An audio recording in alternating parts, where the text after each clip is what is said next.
Qatiq zardo'bi eng shifobaxsh ne'matlardan biri.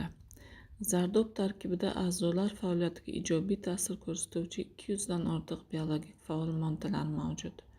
Qatiq zardo'bi A, E, C, B guruh vitaminlar, shuningdek kamyob bo'lgan B4, B7 vitaminlarga, fosfor va magniy kabi kamyob minerallarga juda boy.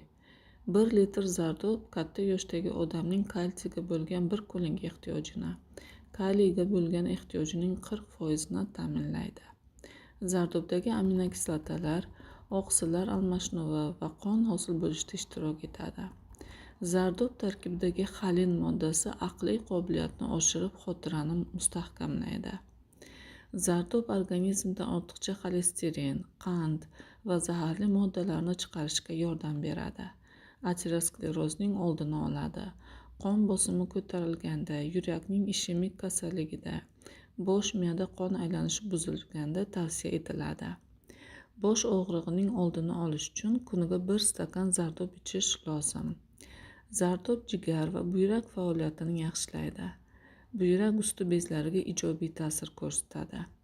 U homiladorlik toksikozi belgilarida juda foydali va to'yimli ozuqadir. Gippokrat qatiq zardobi bilan teri kasalliklari, gepatit va silni davolagan. Siydik yo'llarida tosh hosil bo'lganda immunitetni mustahkamlash uchun kuniga 1 stakan zardob ichish kifoya. Zardob bronxit bilan og'riganda balg'am ko'chishni osonlashtiradi. Buning uchun kuniga 100 ml dan 3-4 mahal qatiq zardobi ichish kerak. Zardob ichilganda hazm mikroflorasi yaxshilanadi. Me'dani tozalaydi.